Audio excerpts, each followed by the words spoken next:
అప్పుల బాధలు వెంటాడుతున్నాయా? అయితే 6 జేవిఆర్ వారి జాతిరత్నాలు ధరించండి. హాయ్, వెల్కమ్ టు మనం టీవీ. నేను మీ మనోజ్. ఏపీ పొలిటికల్ స్క్రీన్ మీద చంద్రగిరి సీన్స్ ఎప్పుడు కూడా కాస్త డిఫరెంట్గా ఉంటాయి. ఈ మాటలో ఎలాంటి అతిశయోక్తి లేదు. ఎందుకంటే సీఎం చంద్రబాబు స్వగ్రామం ఈ సెగ్మెంట్లోనే ఉంది కాబట్టి.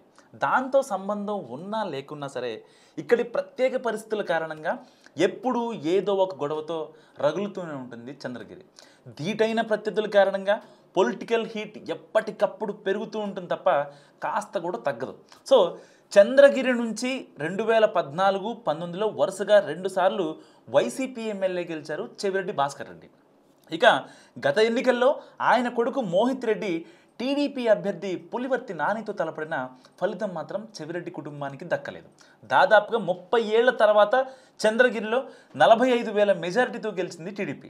సో ఎన్నికలు ముగిసి అధికారం మారినప్పటికీ ఇక్కడ రాజకీయ వాతావరణంలో ఏమాత్రం మార్పు లేదు. చెవిరెడ్డి పులివర్తి సై అంటే సై అంటూ ఎప్పటికప్పుడు కాకరేపుతూనే ఉన్నారు. ఎన్నికల టైంలో పులివర్తి నాని మీద హత్యాయత్నం కావచ్చు, దొంగ ఓట్ల వివాదం కావచ్చు, లంచాలు, అవినీతి ఆరోపణలు, ఇలా చెప్పుకుంటూ పోతే చాంతాడంత పెద్ద లిస్ట్ ఉంది. సో వీటి వల్ల ఎప్పుడూ ఏదో ఒక వివాదం నడుస్తూనే ఉంటుంది. అలాంటి హై వోల్టేజ్ కాన్స్టెన్సీలో తాజాగా ఎమ్మెల్యే పులివర్తి నాని భార్య సుధారెడ్డి పొలిటికల్ ఇంట్రెస్ట్ చూపించడం latest hot topic. So Chandragiri రాజకీయాల్లో తాను యాక్టివ్ అవ్వాలని భావిస్తున్నారట. అదేంటి, భర్త ఎమ్మెల్యేగా ఉన్నారు కదా, మరి ఆమెకు స్థానం ఎక్కడని అంటే అసలు ట్విస్ట్ అక్కడే ఉందన్నది లోకల్ టీడీపీ వర్గాల మాట. ఎట్టి పరిస్థితిలో చంద్రగిరిలో చెవిరెడ్డికి చెక్ చెప్పాలని భావిస్తున్నారట సుధారెడ్డి. సో అంతలా ఆమె ఫోకస్ పెట్టడానికి కూడా కొన్ని ప్రత్యేక కారణాలు ఉన్నాయి. గత అసెంబ్లీ ఎన్నికల పోలింగ్కు ఫలితాల వెల్లడికి మధ్యలో పులివర్తి నానిపై దాడి జరిగింది. ఆ సందర్భంలో ఆమె కాలు కూడా గాయాలయ్యాయి. అయితే అసలు అటాక్ జరగలేదని సుధారెడ్డి మహానటి అంటూ తీవ్రంగా విమర్శించారు చెవిరెడ్డి. సో ఎన్నికల ఫలితాల తర్వాత కూడా నానితో పాటు సుధారెడ్డిని కూడా గట్టిగానే టార్గెట్ చేసింది లోకల్ వైసీపీ. ముఖ్యంగా ఓ పంచాయతీ ఈవో పోస్ట్ కోసం ఎమ్మెల్యే భార్య 50 లక్షల లంచం తీసుకున్నారని వైసీపీ ఆరోపించడం రాష్ట్ర వ్యాప్తంగా సంచలనమైంది. దాంతో ఫైర్ అయిపోయిన సుధారెడ్డి చెవిరెడ్డితో డి అంటే డి అంటున్నారు. చంద్రగిరి టవర్ క్లాక్ దగ్గర ప్రెస్ మీట్ పెట్టి మరీ రోడ్డు మీదే మాజీ ఎమ్మెల్యేకి బహిరంగంగా ఫోన్ చేశారు ఆమె.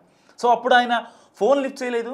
దీంతో తనపై చేసిన ఆరోపణలు నిరూపించాలంటూ ఇప్పుడు చెవిరెడ్డికి సుధారెడ్డి సవాల్ విసరడమే కాకుండా వచ్చే ఎన్నికల్లో చంద్రగిరి నుంచే పోటీ చేస్తా కాస్కో అంటూ హెచ్చరించారు.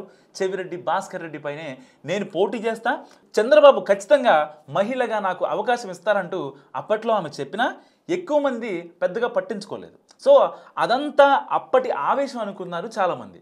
కానీ తాజాగా చంద్రగిరి నియోజకవర్గ స్త్రీ శక్తి విజయోత్సవ సభలో మరోసారి తన మనసులోని మాటను బయటపెట్టారు సుధారెడ్డి. సో అదేదో ఆవేశంలోనో ఆకతాళిగానో అన్న మాట కాదు, మేడం పిచ్చ క్లారిటీతో ఉన్నట్లు కనిపిస్తోందని కూడా మాట్లాడుకుంటున్నాయి చంద్రగిరిలోని టీడీపీ వర్గాలు. సో కాకుంటే అది ఎలా సాధ్యం అన్నదే చిక్కడం లేదు చాలామందికి. పైగా నియోజకవర్గాల పునర్విభజన గురించి కూడా ఆమె చెప్పేశారు. అది జరుగుతుందో లేదో మనకు అనవసరమైన విషయం అని కూడా అన్నారు ఆమె. సో 2029 తర్వాత కూడా నానినే ఎమ్మెల్యే అంటూనే నేను రేస్లో ఉన్నానని చెప్పడం ఏంటో అర్థం కావట్లేదు. వాస్తవానికి మరి టీడీపీ ఎమ్మెల్యే చంద్రగిరిలో ప్రాతినిధ్యం వహిస్తున్నప్పటికీ ఆయన భార్య సుధారెడ్డి ఈ మాటలు మాట్లాడడం గురించి మీరేమనుకుంటున్నారో మస్తుగా కామెంట్ రూపంలో చెప్పండి. చూస్తూనే ఉండండి మనం టీవీ.